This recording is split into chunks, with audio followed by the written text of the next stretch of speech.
우리 모두는 예수를 나의 구주로 고백하고 그분을 믿고 따르는 그리스도인들입니다.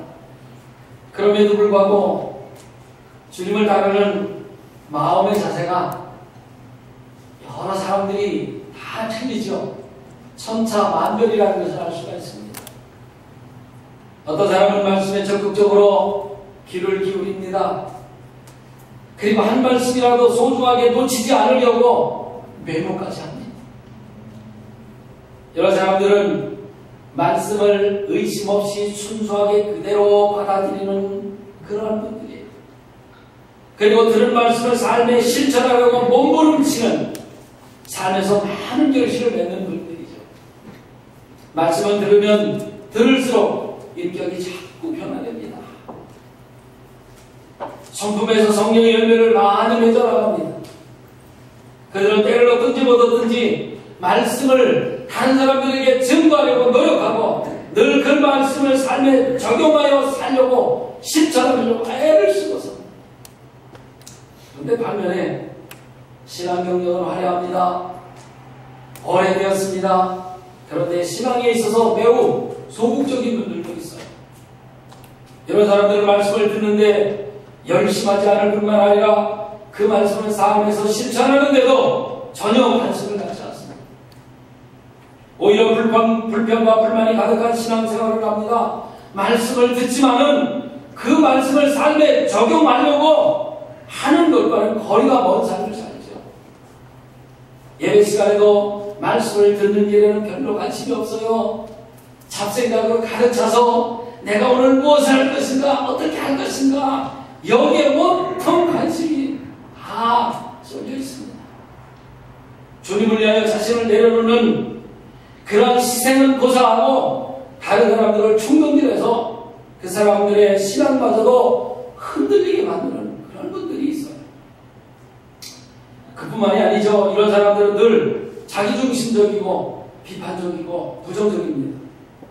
이런 사람들과 대화를 하면 뭔지 모르지만 속이 불편해, 마음이 시끄러워요. 왜 그렇습니까? 아직 그들의 마음속에는 주님께 온전히 맡기지 못하게 하는 어떤 신앙의 걸림돌이 그에게 있기 때문에 그런 거예요. 물론 원래 처음부터 부정적인 기질을 타고난 사람들도 있어요.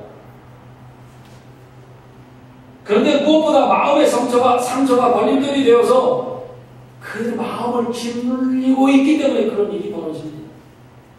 그러나 주의 성령께서 그 마음도 터치해 주시고요, 회복시켜 주시기만 한다면 주 안에서 기뻐하는, 소극적이 아니고 적극적으로 헌신할 수 있는 주님의 제자가 될 수 있는 줄로 저는 확실히 믿습니다. 주님은 처음에 제자 베드로를 만났을 때 나를 따르라 그렇게 말씀하십니다. 바닷가에서 고기 잡는 어부인 베드로를 만났을 때 나를 따르라. 내가 너를 사람 낚는 어부로 만들 거야. 그리고 난 후에 많은 말씀을 가르치시고 주님이 십자가에 죽으시고 부활하신 후에 다시 또 베드로를 찾아가십니다. 거기서 베드로를 만나신 주님 또다시 나를 따르라 그렇게 말씀하십니다. 이미 베드로는 주님의 제자예요. 그런데도 불구하고 또다시 나를 따르라 그렇게 말씀하십니다. 그 이유가 무엇이겠어요? 베드로에게 온전히 주님을 따를 수 없는 마음에 그 어떤 걸림돌이 있다는 사실을 알고 계셨기 때문입니다. 그렇다면 베드로에게 있는 신앙의 걸림돌이 무엇일까 궁금합니다. 그렇죠? 하나는, 베드로는 예수님께서 십자가에 달리시기 직전에 예수님을 모른다고 3번이나 부인한 제자입니다. 그것은 수제자인 입장에서 베드로에게 있어서 큰 수치였고 놀라운 신앙의 실패였어요. 그로 인해서 베드로는 낙심하게 되고 불신앙에 빠지게 되는 거죠. 지금 그 실패의 사건이 베드로의 마음을 짓눌리고 있어요. 낙심하고 있어요. 불신앙에 빠지고 있어요. 그리고 주님의 말씀을 따르는 것을 갖고 있었던 거죠. 온전하게 희생하고 봉사하고 주님의 말씀을 따르고 삶에 적용해서 다른 사람들에게 영향력을 끼칠 수가 없었다는 겁니다. 그리고 또 다른 하나는 무엇이냐면 다른 사람과의 비교의식이었어요. 오늘 우리가 읽은 본문 후반절에 그게 잘 나타나 있지요. 주님이 베드로에게 이렇게 말씀해 너는 나를 따르라. 그러자 베드로가 이렇게 이야기합니다. 그러면요 주님 저 옆에 있는 쟤는요 요한을 가리키면서 그럼 쟤는 어떻게 되는데요? 근데 문제는 지금 요한입니까? 자기입니까? 베드로 자신이에요. 다른 사람이 아니란 말이죠. 18절에 보면 예수님께서 이렇게 말씀하십니다. 내가 죽을 때에 어떤 모습으로 죽게 될 거야. 그 말씀을 듣자 베드로가 그럼 요한은요?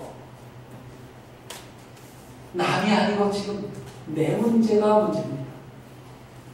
자기 자신의 문제를 알고 있는 사람들은 이렇게 꼭 다른 사람들을 물고 들어가요.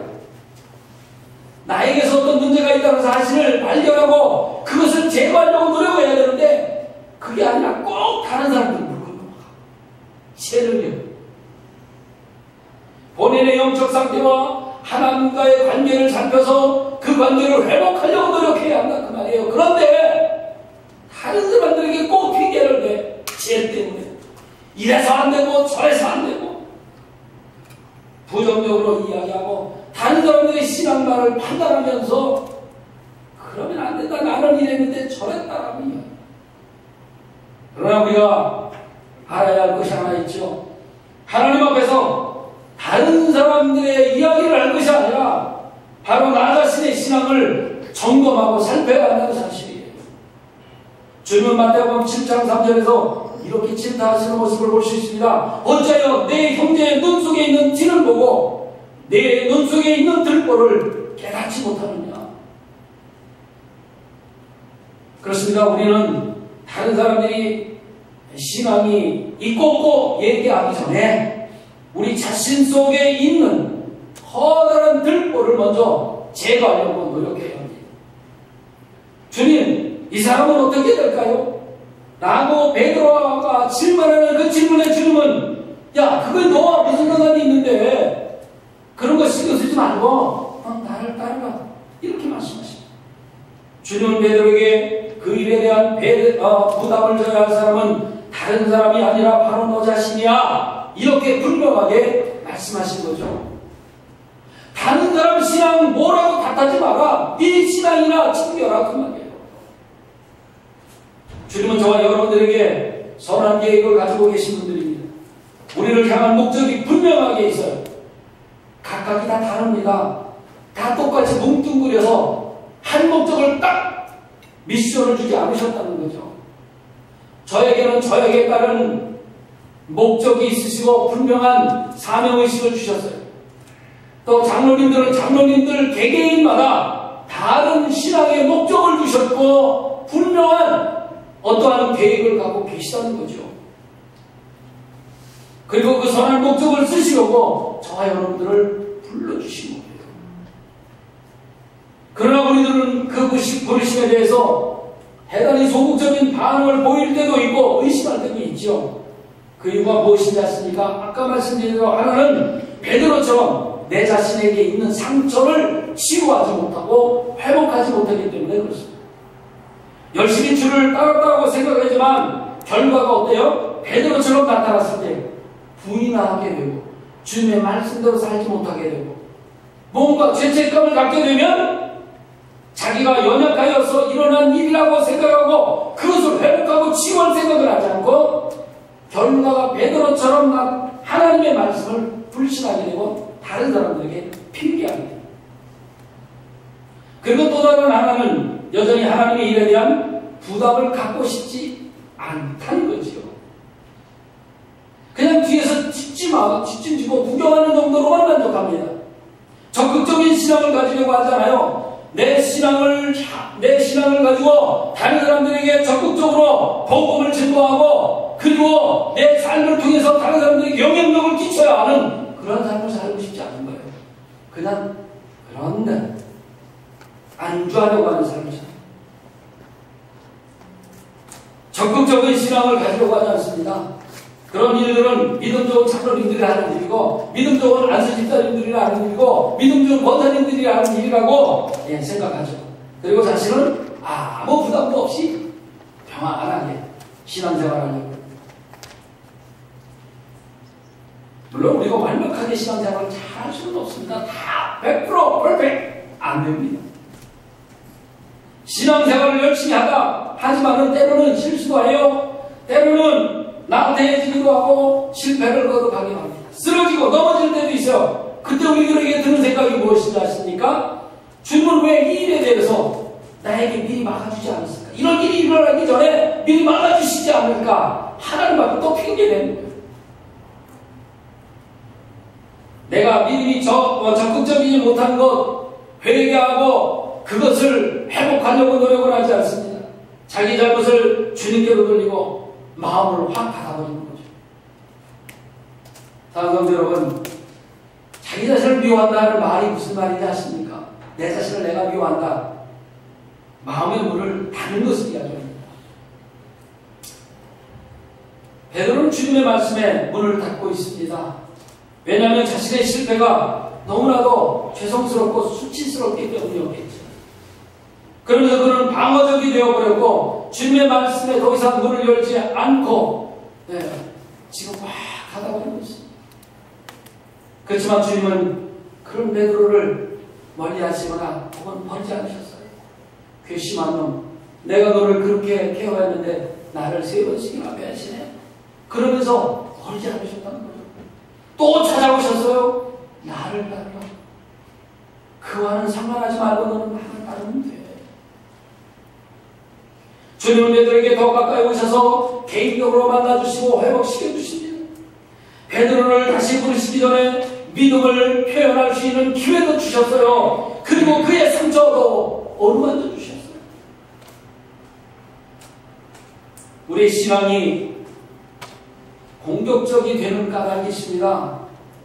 내가 다른 사람들에게 공격하는 그런 이유가 있더라고요. 그건 뭐냐면 그 안에 자기의의가 자리 잡고 있어서 그렇습니다. 내가 무조건 옳다라고 하는 자기의의가 자리 잡고 있어서, 다른 사람은 무조건 다 틀렸다라고 하는 자기의의가 자리 잡고 있기 때문에 그렇습니다. 나만 하나님을 안 섬기는 사람이야 라고 하는 착각을 갖고 있는 거죠. 그러다 보니까 다른 사람들은 신앙이 없다라고 판단하고 정죄하게 되는 거예요. 신앙이 없다고 생각하고 다른 사람들 때문에 화가 나고 괴로워하는 거죠. 율법적인 신앙은 이처럼 자신 스스로를 괴롭힐 뿐만 아니라 다른 이들을 정죄하고 다른 이들을 탓하게 됩니다. 그런데 이런 사람들도 주님의 사랑을 체험하면 바뀔 수 있어요. 내 모습 이대로 아무리 많은 상처도 아무리 큰 부족함과 죄된 모습까지라도 주님께서 나를 사랑하신다는 사실을 깨닫게 되면 그때부터 내가 변하기 시작하는 거죠. 달라지기 시작하는 겁니다. 주님이 나를 십자가 위에서 사랑하신 것 같이 나도 다른 사람도 사랑할 수 있다라고 변해가기 시작합니다. 왜냐하면 조건 없는 사랑으로 나를 사랑하시는 주님의 그 사랑을 체험하기 때문에 그런 겁니다. 마치 주님께서 율법을 폐하러 오신 것이 아니라 완성하시러 오신 것과 같은 의미입니다. 주님이 나를 위해 십자가에서 피 흘려 죽으심에 그 사랑을 체험한 사람들은 어떻습니까? 남을 판단하고 정죄하는 마음을 뛰어넘습니다. 그리스도의 사랑으로 형제자매의 부족한 모습까지도 사랑하고 오히려 그를 위해서 기도하죠. 사랑하는 여러분, 혹시 여러분들에게도 마음의 걸림돌이 있으신가요? 이제부터 그 걸림돌을 제거하셔야 합니다. 주님 앞에 우리의 모든 연약함 내려놓으시기 바랍니다. 모든 상처와 아픔의 비밀도 주님 앞에 다 내어놓으세요. 왜냐하면 하나님의 구원 계획 속에는 마음이 상한 자를 고치시는 것도 있기 때문에 그렇습니다. 우리 주님께서는 상한 심령을 치유하시는 능력이 하나님이신 줄로 믿습니다. 시편 51편 10절에 이런 말씀이 있어요. 하나님이여 내 속에 정한 마음을 창조하시고 내 안에 정직한 영을 새롭게 하소서. 무슨 기도예요? 정직한 마음을 창조해달라는 것은 인간의 속 심령을 깨끗하게 만드는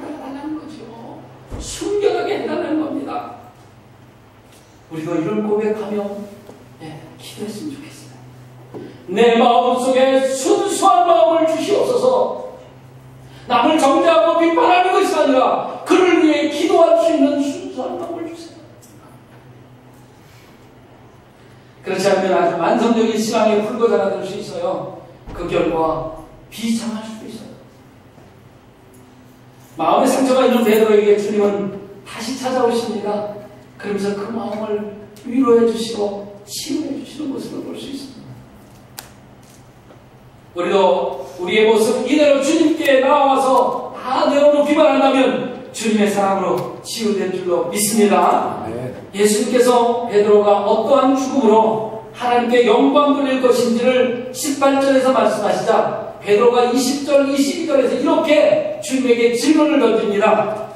베드로가 돌이켜 예수께서 사랑하시는 그 제자가 따르는 것을 보니 그는 만찬 속에서 예수의 품에 의지하여 주님을 파는 자가 누구오니까 묻던 자더라. 이에 베드로가 그를 보고 예수께 여짜오되 주님, 이 사람은 어떻게 되겠사옵나이까? 예수께서 이르시되 내가 올 때까지 그를 머물게 하고자 할지라도 내게 무슨 상관이냐? 너는 나를 따르라 하시더라.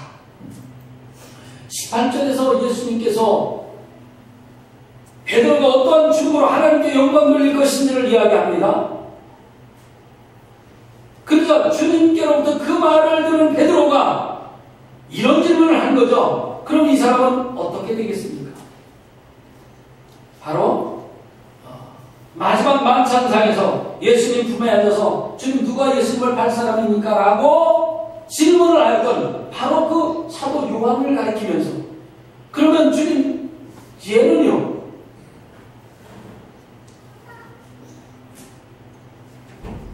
어쩌면 베드로는 앞으로 자신이 순교하게 된다는 말을 듣고 암단에 대한 두려움이 찾아왔는지도 모르겠습니다. 또 사도 요한의 제후에 대한 호기심도 있었는지도 모르겠어요. 그래서 아마 이렇게 질문한 것이 아닌가. 그러자 주님께서 이렇게 이야기하십니다. 내가 그를 오래 살게 하든지 또 일찍 죽게 하든지 그건 내 주관이야. 내 주권은 손에 있는 거야. 그래, 너는 그런 거 상관하지 말고 나를 따라. 그렇게 대답을 해주시죠. 우리는 예수님의 말씀에 대해서 다음과 같은 암시적인 뜻을 발견할 수가 있습니다.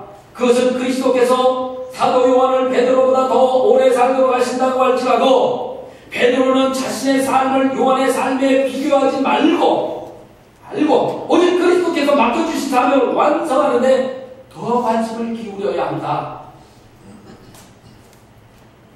어떻습니까? 여러분들에게 하나님께서 맡겨주신 사명, 나는 그것을 최선을 다해서 이루어서 하나님 앞에 부끄러움 없는 것으로 서면 되는 거예요. 저 사람이 어떻게 사명을 감당하든지 감당하지 않는지가 그건 하나님과의 관계일 뿐이야. 나하고는 전혀 상관이 없어. 그런데 우리는 저 사람에게 대해서 이렇군 저렇군 이야기 많이 하죠. 저 사람은 신앙은 어떻고 저 사람은 어떻고. 그러나 주님은 그렇게 하라고 이야기하지 않습니다.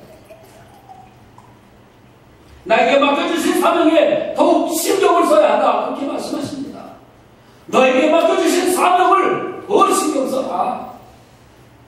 오늘날 그리스도의 몸된 교회를 이루고 있는 지체인 저와 여러분들도 팔은 팔로서, 그리고 다리는 다리로서, 손가락은 손가락으로서의 역할에 대해서 관심만을 쏟고 그 사명을 완성하기 위해서 전신전력을 다하는 자세가 필요합니다.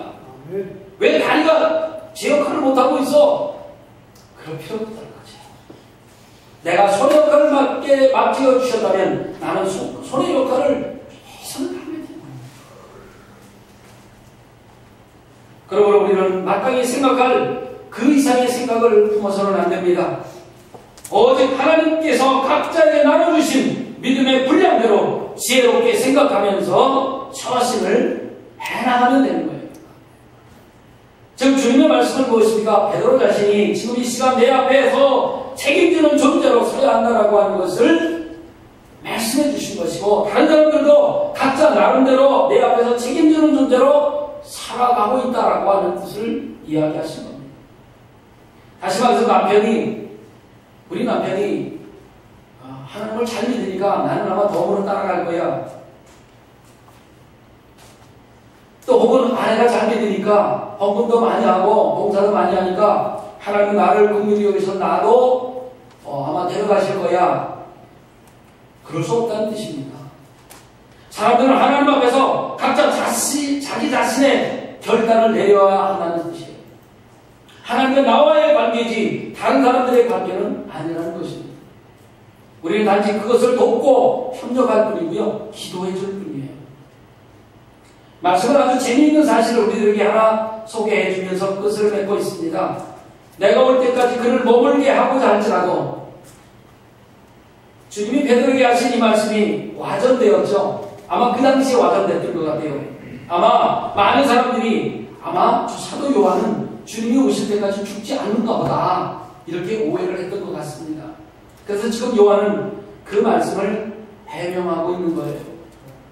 죽지 않는다는 뜻이 아니라 서로 하나님께서 그렇게 요한을 살려두신다고 할지라도 베드로 너와 무슨 상관이냐 그런 뜻으로 이야기하는 것이라는 것이죠. 그것을 사도 요한이 스스로 해명해 주고 있습니다.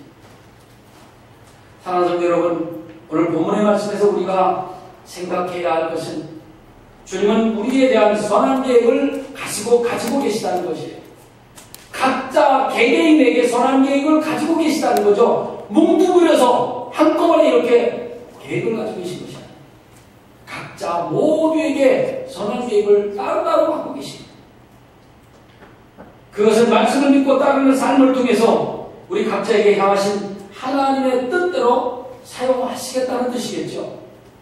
그런데 안타깝게도 우리의 불순종으로 말미암아 이러한 선한 뜻이 지금도 이루어지지 않고 있다는 사실을 안타깝게 생각해야 되고, 우리는 다시 한번 내 자신을 또 내 자신의 신앙을 점검해야 할 필요가 있겠습니다. 지금도 혹시 과거의 아픔과 상처로 인해서 힘들어하시는 분이 있으십니까? 우리 안에 있는 모든 걸림돌들을 주님 앞에 다 내려놓고 치유받으셔야 합니다. 회복하셔야 합니다. 그것이 나의 잘못된 과거의 기질이든지 혹은 과거에 실패한 것이든지 아니면 받은 상처든지 피해의식이든지 상관이 없습니다. 주님 앞에 다 내어놓고 치유받으셔야 합니다. 그렇지 않으면 베드로처럼 다른 사람들을 또 걸고 넘어질 수 있게 되어 있어요. 변명만 잔뜩 늘어놓게 되는 거죠. 이건 이래서 안 되고 저건 저래서 안 되고 어쩌고저쩌고. 24절 25절 봅니다. 이 일들을 증언하고 이 일들을 기록한 제자가 이 사람이라 우리는 그의 증언이 참된 줄 아노라. 예수께서 행하신 일이 이외에도 많으니 만일 낱낱이 기록된다면 이 세상에도 이 기록된 책을 거기에 두기에 부족한 줄 아노라. 요한복음에 기록된 모든 말씀의 내용이 진실되다, 확실하다, 그런 말과 그리고 지면관계상 그리스도 예수께서 행하신 모든 일들을 다 기록하지 못하였다라는 말로 요한복음을 맺고 있습니다. 요한복음의 저자 요한은 3년간 예수님과 동행하면서 예수님의 행하신 모든 일들을 직접 목격했고 그리고 기록한 사람입니다. 또 우리가 성경의 진실성을 확신할 수 있도록 해주었습니다. 신구약 모든 성경이 하나님의 영감에 의해서 기록된 것이기 때문에 그렇습니다. 그러므로 날마다 하나님의 말씀이 성경을 우리는 상고하고 묵상해야 합니다. 읽어야 합니다.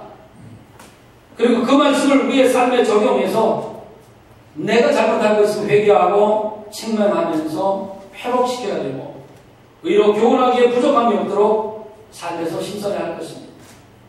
여러분 말씀을 사모하십시오. 말씀을 사모하셔야 악한 영들을 우리가 이겨낼 수 있어요. 예수님이 말씀으로 물리치셨거든요. 우리는 매일 말씀을 듣고 나의 잘못된 부분도 치유받아야 되고 그 치유받아야 할 사람은 다른 사람이 아니에요. 남이에요. 저예요. 그리고 적극적인 신앙생활로 나의 영적인 삶의 질을 높여가야 할 겁니다. 여러분 한 주간 삶을 살 때에 말씀을 통해서 나의 신앙의 질을 높여가고 적극적인 신앙생활로 다른 사람들에게 삶의 영향력을 끼치는 저와 여러분들 되시기를 주님의 이름으로 축원합니다. 아멘.